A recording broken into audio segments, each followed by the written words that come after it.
இனி யோசித்துக் கொண்டு தண்ட செலவு செய்த வண்ணம் சென்னையிலேயே தங்கியிருப்பதில் பயன்? பையிலிருந்த பணத்தை எண்ணி அவரது மேஜை மேல் வைத்துவிட்டு ரசீதை பெற்றுக்கொண்டாள். புதன்கிழமை காலை 10 மணிக்கு அவள் மற்றவர்களை அந்த அலுவலகத்தின் முன் சந்திக்க வேண்டும் என்பது ஏற்பாடு. சென்னையை விட்டு வெளிப்பக்கம் போய் வந்தாலே தலையை இறுக்கமாக அமுக்கும் உணர்ச்சிகளின் அழுத்தம் சற்று குறையும் போன்றதொரு பிரமையில் அவள் சிறிது உற்சாகத்துடன் ஹாஸ்டலுக்கு திரும்பி வந்தாள். பகல் உணவிற்கு பின் உடனடியாக அவள் சந்திரசேகரை பார்க்க இயலவில்லை. அன்று மாலை அவர் தமது காரியமாக எங்கேயோ வெளியே போயிருந்தார். அதனால் மறுநாள் காலை வரை அவரை சந்தித்து பேச காத்திருக்க நேர்ந்தது. காபி பலகாரத்திற்கு பின்னர் அலுவலக அறைக்குள் நுழைந்தாள். எஸ், என்னாச்சு? போலியான புன்முறுவலுடன் ஹாஸ்டலின் தலைவர் வரவேற்றார். அவரது மனைவி எப்பொழுதும் போல மண் பொம்மையாக அருகில் அமர்ந்திருந்தாள். சுற்றுலாவுக்கு ஏற்பாடு பண்ணி பணமும் கட்டிவிட்டு வந்து விட்டேன். வருகிற புதன் அன்று ஹாஸ்டலை காலி பண்ணி கொண்டு கிளம்பி விடுவேன். அப்படியா? I am sorry. ஒரு நல்ல ஹாஸ்டல் வாசியை நான் இழக்கப் போகிறேன் என்று வருந்துகிறேன். 3 மாத வாடகை பணம் முன்பணமாக கட்டியிருக்கிறேன். இந்த மாதத்திற்கு சேர வேண்டியது போக மீதி 2 மாத பணத்தை திருப்பி தந்துவிட வேண்டும் என்று கேட்கத்தான் வந்தேன். காவேரி முடித்ததும் மனிதன் கோபத்துடன் நிமிர்ந்து அவளை எரிச்சலுடன் பார்த்தார். நீங்க இந்த ஹாஸ்டலில் சேர வந்தபோது இதன் விதிகள் அடங்கிய ஒரு தாளில் கையெழுத்து போட்டீர்களே, ஞாபகம் இருக்கா? காவேரிக்கு ஒரே திகைப்பு. அதற்கும் அவள் திருப்பி கொடுக்க கேட்கும் முன்பணத்திற்கும் என்ன சம்பந்தம்? தனது கை அருகே இருந்ததொரு ஸ்டீல் அலமாரி தட்டிலிருந்து ஒரு ஃபைலை தூக்கி மேஜை மீது போட்டார். ஹாஸ்டலில் தங்கும் ஒவ்வொருவருக்கும் நான் உடனடியாக ஒரு ஃபைல் திறந்து விடுவது வழக்கம். அவர்கள் கொடுக்கும் பணம், பாக்கி, வைத்திய செலவு, அதிகப்படியான உணவு வகைகள், சாப்பிட்டதன் பில் எல்லாவற்றையும் பத்திரமாக இதற்குள் வைப்பது வழக்கம். உங்கள் ஃபைலில் நீங்கள் ஆரம்பத்தில் கையெழுத்து போட்ட ஒப்புதல் தாள் இருக்கிறது.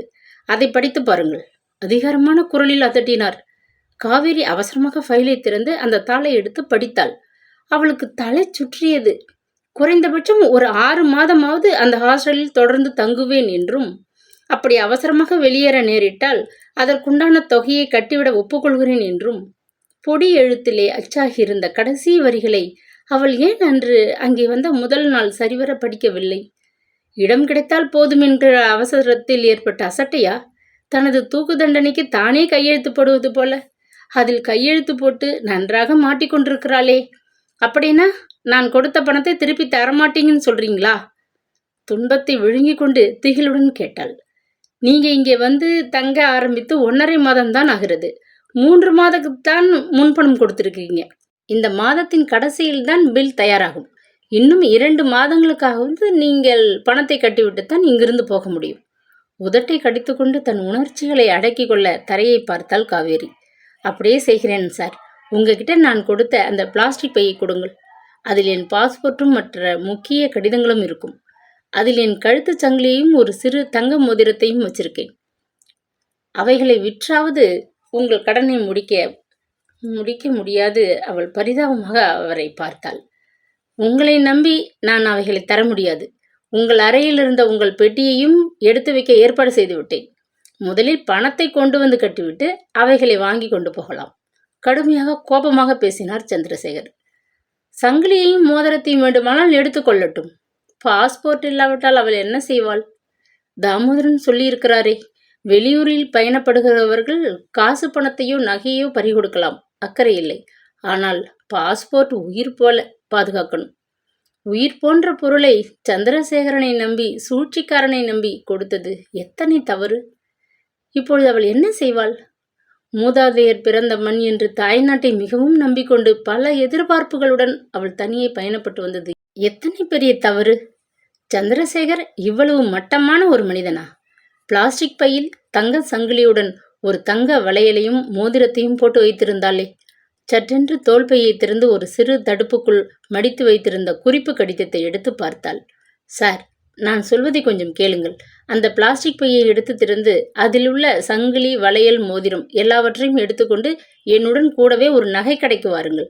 அவைகளை விற்று வருகின்ற பணத்தில் உங்களுக்கு சேர வேண்டியதை எடுத்துக்கொண்டு மீதி இருப்பதை என்னிடம் தந்துவிடுங்கள். என் பாஸ்போர்ட் முதலியவற்றையும் கொடுத்து விடுங்கள். நான் போய்விடுகிறேன். மிகவும் தாழ்மையாக கெஞ்சும் குரலில் குழைவாக கேட்டாள். இதோ பார் மிஸ் காவேரி, என்னிடம் நீ கொடுத்த பொருள்களுக்கு நான் ரசீது ஏதாவது கொடுத்திருக்கேனா? சொல். நீங்கள் என்று மரியாதையாக இதுவரை அழைத்த மனிதர் ஒருமையில் பேசி அசட்டையாக பார்த்தார். பிளாஸ்டிக் பையில் என் கழுத்து சங்கிலி, மோதிரம், வளையல் முதலியவற்றையும் போட்டு கொடுத்திருக்கிறேன். குறிப்பு எழுத சொன்னீங்க. ஒரு காப்பி என்னிடம் இருக்கிறது. சந்தேகமானால் பாருங்க. சரிதான் போ. முன்பு காதணியை யாரோ ரூம்மேட் திருடி கொண்டு விட்டதாக புகார் செய்ய வந்த. இப்போ தங்கச்சங்கிலி, வளையல், மோதிரம் முதலியவற்றை என்கிட்ட கொடுத்த. அவைகளை திருடி கொண்டு விட்டேன் என்ற கதையா? பேஷ் பேஷ். மீதி பணத்தை மரியாதையாக கொண்டு வந்து கட்டிவிட்டு பழைய துணிகள் கொண்ட உன் பெட்டியையும் பாஸ்போர்ட் இத்தியாதிகளையும் வாங்கி கொண்டு போகலாம். வீணா இங்கே நின்று கொண்டு என் வேலையை கெடுக்க வேண்டாம். மிகவும் கடுமையாக அதட்டினார். காவேரி வடவெடுத்து போனாள். இதென்ன கொடுமை! இந்த மனிதன் இப்படி திடீர் என்று ஒரு பொய்யை கூசாமல் சொல்கிறாரே. கோபமும் அழுகையும் அவளுள் குமுறி கொண்டு வந்தன. சார், நீங்க என் பாஸ்போர்ட், நகை இவைகளை தர மறுத்தால் நான் போலீஸில் புகார் எழுதி தர நேரிடும். எச்சரிக்கிறேன். ஆத்திரத்துடன் சிரினாள். சந்திரசேகர் பதிலுக்கு உரக்க சிரித்தார். பலே பலே, பார்த்தால் சாது போல தெரிகிறாய், பாய்ந்தால் புலியாக மாறிவிடுவா போல இருக்கு. ஆனா நான் யார் தெரியுமா? சலசலப்புக்கெல்லாம் அஞ்சாது இந்த பணங்காட்டு நரி. நான் ஒரு பச்சை குழந்தைன்னு உன் எண்ணமா? போலீஸ்காரரை கூப்பிடுவேன், சாப்பிடு என்று அம்மா மிரட்டுவாங்களே, அதை போல என்னை பயமுறுத்தி பார்க்கிறியா? என்னை பற்றி நீ புகார் எழுதி கொடுத்தால் நான் என்ன செய்வேன் தெரியுமா? காவேரி கோபத்துடன் அவரை உறுத்து பார்த்தாள். என்ன செய்வீங்க என்று அவளது பார்வை அதட்டியது. வெளிநாட்டிலிருந்து வந்திருக்கிறாள். வேலைக்கு போய் வரும் பெண். தனியாக இருக்கிறாள். பாவம் என்று பரிதாபப்பட்டு கொண்டு கௌரவமான எங்கள் ஹாஸ்டலில் இடம் கொடுத்தேன். பிறகுதான் தெரிய வந்தது, இவள் வேலைக்கு போய் வருவதில்லை, விபச்சாரத்தை தொழிலாக கொண்டிருக்கிறாள்னு புரிஞ்சுது. கண்ட கண்ட பசங்கள் இவளை தேடி வருகிறார்கள். கண்ட நேரத்தில் வந்து கதவை தட்டுகிறார்கள். எங்கள் ஹாஸ்டலின் மதிப்பும் கௌரவமும் இவளால் மண்ணாகி போய்விடும் என்று பயமாக இருக்கிறது. அதனால் காலி பண்ண சொன்னேன் என்று விவரமாக உன்மேல் ஒரு புகார் எழுதி வைத்துவிட என்னால் முடியும். இடி விழுந்தார் போன்று அதிர்ந்து போய்விட்டாள் காவேரி. அப்படி அந்த கைவன் ஒரு கதையை கட்டிவிட்டால், அதனால் போலீஸ் விசாரிப்பு என்று சிக்கல் ஏதாவது ஏற்பட்டு அவள் பெயர் பத்திரிகையில் வந்துவிட்டால், அந்த கதை விசுரூபம் எடுத்து அவள் நாட்டிற்கும் எட்டிவிடும். அதற்கு பின் அவள் எதையாவது சாப்பிட்டு உயிரை முடித்து கொள்ளலாம். காவேரி, எத்தனை சுகமாக வாழ்ந்தாய். காதல் ஏமாற்றத்தை தாளாது என்னென்னவோ எண்ணிக்கொண்டு தாய் நாட்டிற்கு வந்தாயே. பாரத நாடு பழம்பெரும் நாடு. காவேரியும் கங்கையும் ஓடுவதால் புனிதமாக்கப்பட்ட புண்ணிய பூமி என்று நம்பிக்கொண்டு தன்னந்தனியாக புறப்பட்டு வந்தாயே. உன் கனவுகள் எப்படி குரூரமாக கலைக்கப்பட்டு விட்டன. பாவி மனிதன், பாஸ்போர்ட்டை தரமாட்டேன் என்கிறானே. அடிவயிற்றில் வேதனை குடலை முறுக்க கண்களில் நீர் புரள சந்திரசேகரின் வார்த்தைகளால் அவமானத்தில் குறுகி போய் ஹாஸ்டலை விட்டு வெளியே வந்தாள். இப்படி செய்தால் என்ன? அந்த டிராவல் ஏஜென்சியில் கொடுத்த தொகையை திருப்பி கேட்டு சுற்றுலா பயணத்திலிருந்து தன்னை விலக்கிவிடச் சொன்னால், சந்திரசேகருக்கு சேர வேண்டிய தொகையை கொடுத்து விட்டால், பாவி மனிதன், பாஸ்போர்ட் மற்ற முக்கிய கடிதங்களையாவது கொடுப்பார் இல்லையா? பாஸ்போர்ட்டை பெற்றுக்கொண்டு வெளியேறலாமே. எஸ், என்ன வேணும்? புன்னகைத்தார் அந்த டிராவல் ஏஜென்சியின் அலுவலர். தென்னாட்டு சுற்றுப்பயணத்தை மேற்கொள்ள முடியாது, ஒரு இடைஞ்சல். நான் முன்கூட்டியே பணம் கட்டியிருக்கிறேன். ரசீது கொடுத்திருக்கீங்க. தயவுசெய்து என்னை அந்த குழுவிலிருந்து விலக்கிவிட்டு நான் கொடுத்த பணத்தை திருப்பி தந்துவிட வேண்டும். அவர் பகவென்று சிரித்தார். மேஜை முன் கைகளை ஊன்றிக்கொண்டு அவளை வேடிக்கையாக பார்த்தார். அது எப்படி முடியும்? ஏற்கனவே டூரிஸ்ட் டாக்ஸிக்காரருக்கு முன்பணம் கொடுத்தாகிவிட்டது. தங்க வேண்டிய ஹோட்டல்களுக்கு தந்தி எடுத்து இட வசதிக்கு ஏற்பாடாகிவிட்டது.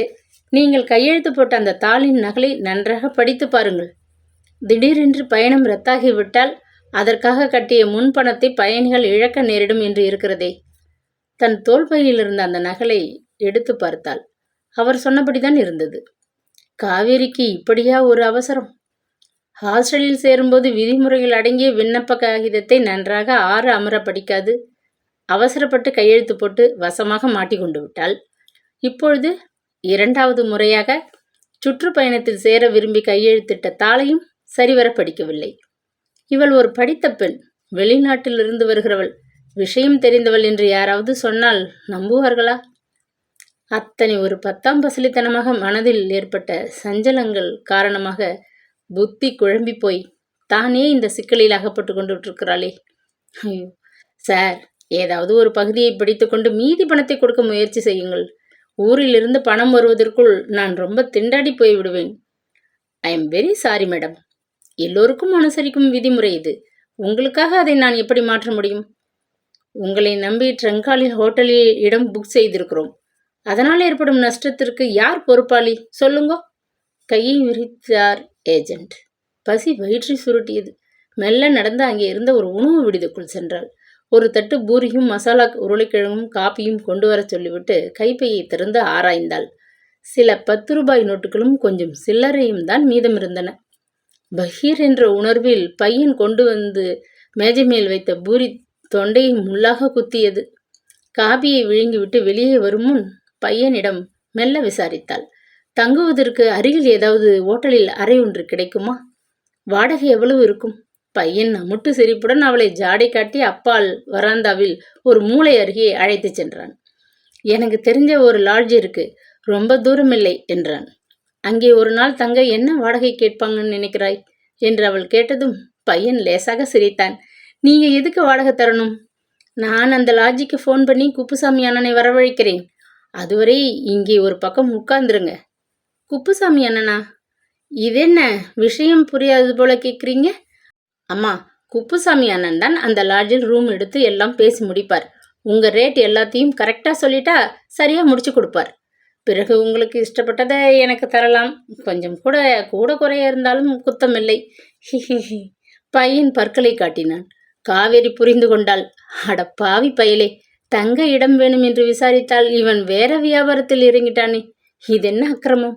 ஒரு பெண் தனியாக வெளிவந்து தங்க ஏதாவது ஒரு இடம் வாடகைக்கு எடுத்துக்கொள்ள விரும்பினால் அதை இந்த ஊரில் உள்ள சிலர் இப்படியா புரிந்து கொள்வார்கள்? என்ன பயங்கரம்! திக்கற்றவள் ஊருக்கு புதிது என்று உணர்ந்ததும் எங்கு திரும்பினாலும் வாயில் போட்டு விழுங்க துடிக்கும் மனிதர்களையே அவள் சந்திக்கிறாளே. நல்லவர்கள் யாரும் கிடையாதா? அல்லது அவளுக்கு அவர்களை சந்திக்கும் பாக்கியம்தான் இல்லையா? பையா, வாயை அடக்கி பேசு. உன் தரகு வியாபாரத்தை வேறு யாரிடமாவது வச்சுக்கோ. நான் வெளியூரிலிருந்து ஊரை சுற்றி பார்க்க வந்திருக்கிறேன். எனக்கு வேண்டியவங்க உறவுக்காரங்க பலர் இந்த ஊரில் இருக்காங்க. நீ இப்படி என்கிட்ட பேசினது அவங்க காதில் பட்டாலும் உன் முட்டியை பேர்த்திடுவாங்க. கோபத்துடன் அதட்டினாள். பையன் பயந்து போய்விட்டான். மன்னிச்சுக்கோங்கம்மா, நான் தப்பு கணக்கு போட்டுட்டேன் என்று கூறிவிட்டு அங்கிருந்து மறைந்தே போனான். பையில் இருந்த மடக்கு கொடியை எடுத்து விரித்து கொண்டு அவள் மெல்ல தெருவில் நடந்தாள். ஹோட்டல்கள் வரிசையாக இருந்த அந்த சாலைக்குள் புகுந்ததும் ஒரு யோசனை தோன்றியது. தானே ஒரு ஹோட்டலுக்குள் சென்று ரிசப்ஷனில் ஒரு அறையில் தங்க வாடகை என்ன பிடிக்கும் என்று விசாரித்தாள். நட்சத்திர ஹோட்டல்களையெல்லாம் தாண்டி முடிவில் ஒரு சாதாரண ஹோட்டல் முன் வந்தாள். சூழ்நிலையும் ஹோட்டலின் தோற்றமும் பார்க்க திருப்தி தந்தன. ரிசப்ஷனிஸ்ட் ஒரு சிறிய மேஜைக்கு பின் நகத்தை கடித்து கொண்டு அமர்ந்திருந்தாள். அருகில் வந்து காவேரி விசாரித்ததும் சட்டென்று மேஜை இழுப்பறையிலிருந்து ஒரு அட்டையை எடுத்தாள். பெட் அண்ட் பிரேக்ஃபாஸ்டுடன் ஒரு நாள் தங்க 78 ரூபாய் என்றாள். கைப்பையை மீண்டும் திறந்து காவேரி பணத்தை எண்ணி பார்த்தாள். ஒரே ஒரு நாள் அங்கே தங்கியிருக்க கூட அவளிடம் போதிய பணம் இல்லையே. அவள் இப்பொழுது என்ன செய்வாள்? மாற்றுப்புடவை இல்லாது, பணம் இல்லாது, பாஸ்போர்ட் முதலிய முக்கியமான தஸ்தாவேஜ்கள் இல்லாது அவள் இப்பொழுது என்ன செய்வாள்? என்னதான் செய்ய முடியும்? கவலையும் திகிலுமாக அந்த ஹோட்டலின் முன்னறையில் ஒரு நாற்காலியில் அமர்ந்து யோசித்த போது பளீர் என்று மின்னல் போல் அந்த நினைப்பு ஏற்பட்டது. டெலிஃபோன் டைரக்டரியை ரிசப்ஷன் பெண்ணிடமிருந்து கேட்டு வாங்கி கே என்று ஆங்கில எழுத்தில் ஆரம்பிக்கும் பெயர்களில் அந்த பெயரை தேடத் தொடங்கினாள். அவள் கண்டுபிடிக்க விரும்பும் அந்த அம்மாளுக்கு தொலைபேசி இருக்கிறதோ என்னவோ. தொலைபேசி இல்லாவிட்டால் அவளை காவேரி எப்படி தொடர்பு கொள்வாள்? அந்த அம்மாளின் முகவரியை எங்கேயோ ஒரு பக்கத்தில் தனது டைரியில் குறித்து வைத்திருந்தாள். அந்த டைரியும் இப்பொழுது பாஸ்போர்ட் இத்தியாதிகளுடன் அந்த பிளாஸ்டிக் பையில் சிக்கிக் கொண்டிருக்கிறதே. வேகமாக பக்கங்களை புரட்டினாள். நெஞ்சு படபடவென்று துடித்தது. உடல் முழுவதும் வியர்த்து கொட்டியது. அந்த பெயர் டைரக்டரியில் இல்லாவிட்டால் வைத்தியநாத ஈஸ்வரா டர்பனில் அம்கினி ஆற்று அருகே கோயில் கொண்டிருந்த தங்கள் குலதெய்வத்தை உதவிக்கு வேண்டிக் கொண்டாள். கதையின் தொடர்ச்சி நாளை காலை 10 மணிக்கு.